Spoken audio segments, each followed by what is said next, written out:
नमस्कार। Justice for Nirbhaya में आप सबों का स्वागत है। जस्टिस फॉर निर्भया में एक बड़ा अपडेट आया है और वो अपडेट ये है कि जो कपड़ा परिजन के द्वारा पुलिस को सौंपा गया था जिसमें स्पर्म मिला है, वो कपड़ा निर्भया ही इस्तेमाल करती थी।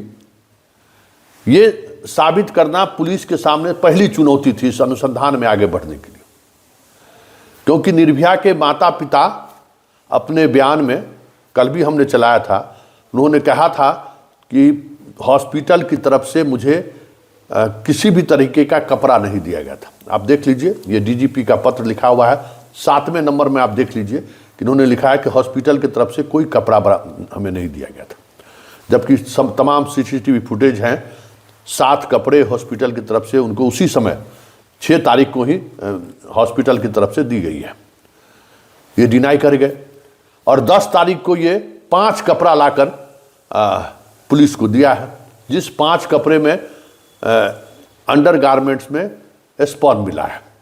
तो पुलिस के सामने पहली चुनौती थी कि 3 दिनों के बाद, मतलब 6 तारीख को कपड़ा इनको दिया गया है, 10 तारीख को लगातार पुलिस के दबाव के बावजूद भी ये कपड़ा नहीं दे रहे थे। जब पुलिस इनको वो वीडियो फुटेज दिखाया, उसके बाद कहे कि हम बहुत तनाव में थे, हमारी बेटी के साथ ऐसा हुआ, हमें याद नहीं है, लेकिन कपड़ा कहीं रखे होंगे, ला के देते हैं।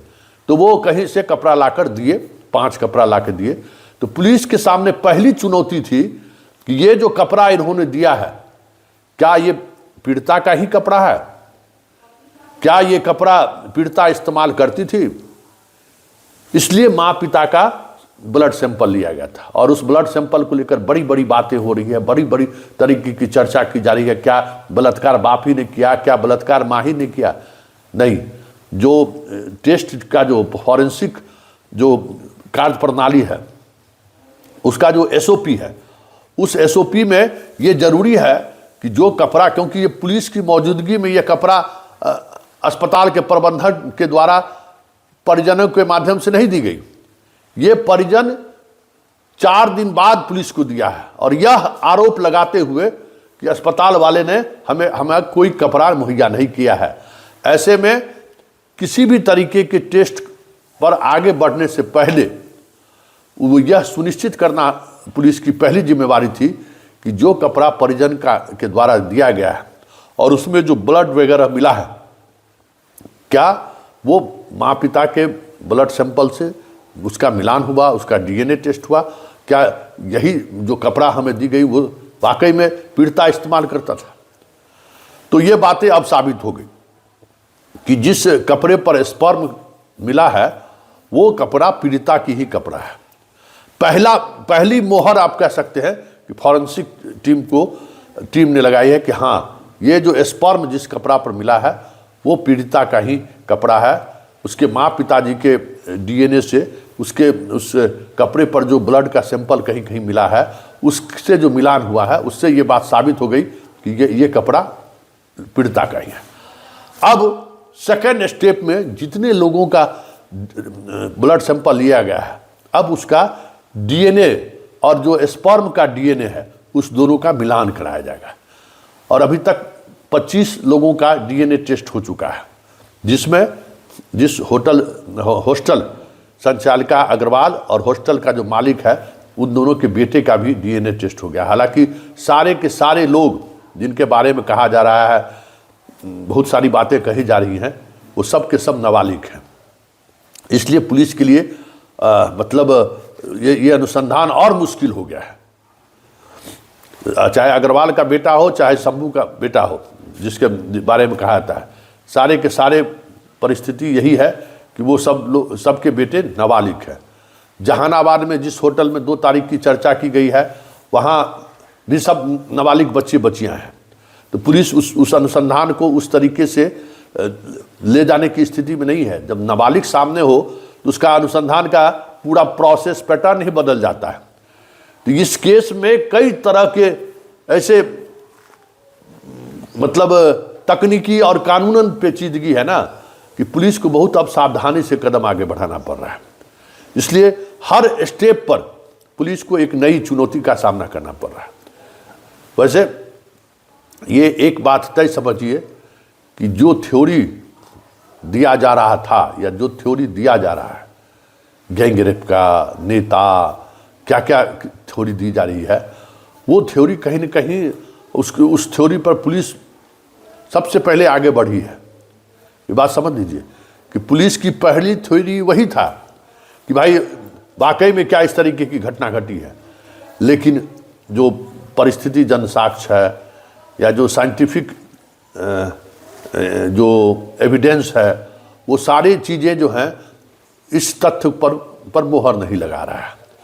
अब ये देखना महत्वपूर्ण होगा कि जितने लोगों का डीएनए टेस्ट के लिए ब्लड सैंपल लिया गया है, अभी तक किसी का मिलान उस स्पर्म से नहीं हुआ है, क्योंकि लगातार अब टेस्ट रिपोर्ट आनी शुरू हो गई है, एक एक का रिपोर्ट आनी शुरू हो गई है।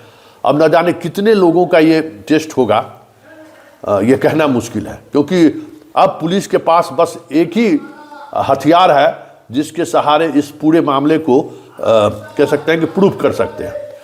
कल कई विशेषज्ञ लोगों से हमारी बातचीत हो रही थी कि भाई आज भी सुबह बातचीत हुई है कि पुलिस अब क्या कर सकती है। तो एक बड़ी महत्वपूर्ण घटना हरियाणा के किसी गांव में घटित हुई थी, रेप की इसी तरीके की घटना घटी थी, उसमें स्पर्म मिला था और उस गांव की आबादी 10,000 के करीब थी। सीबीआई के पास कुछ समझ में नहीं आ रहा था कि कैसे हम आइडेंटिफाई करें। तो हर दिन जो है गांव के 100 लोगों का ब्लड लेना शुरू किया। अब आप समझ लीजिए, 100 लोगों का ब्लड लेना शुरू किया, लेते लेते रोज 6 महीने बाद जो आरोपी था जिसने उस महिला के साथ बलात्कार करके हत्या किया था, उसका स्पर्म डीएनए मिला। 6 महीने लगा उस केस को सॉल्व होने में। अब 10,000 आबादी, आप समझ सकते हैं उसमें। अच्छा, उम्र का कुछ है नहीं, मतलब जिसका स्पर्म निकल सकता है उस उम्र से लेके 60-70 साल की उम्र के लोगों का सबको कराना पड़ रहा था। कुछ परिस्थिति जनसाक्ष्य, कुछ साइंटिफिक इन्वेस्टिगेशन में जो चीज़ें सामने आई थी उसको वो आधार बनाकर लगभग आप समझ जाए कि 8700 लोगों का डीएनए टेस्ट हुआ। 8700 लोगों का डीएनए टेस्ट हुआ और उसमें जाके अंतिम में, क्योंकि जो इस खेल में शामिल था वो हाथ ही नहीं लगता था। अब गांव का जो प्रमुख गांव का जो प्रमुख था उसके माध्यम से हर घर में जा रहा था।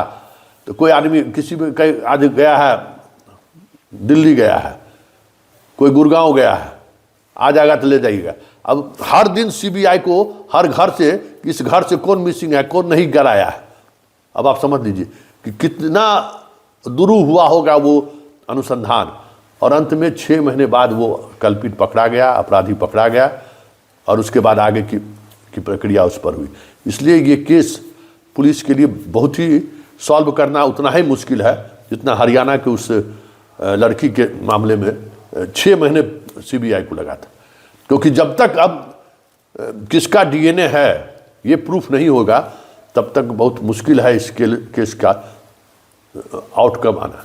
क्योंकि ये तो तय हो गया, बहुत सारी चीज़ें संकेत में आ चुके हैं। जो सामूहिक दुष्कर्म का कोई मसला अभी तक प्रूफ नहीं हुआ है, जो इन्वेस्टिगेशन सामने आया है। स्पर्म को लेकर भी बहुत सारी चीज़ें अभी भी स्पष्ट नहीं है। इसलिए ये केस और लंबा खिंच जाए तो कोई बड़ी बात नहीं होगी।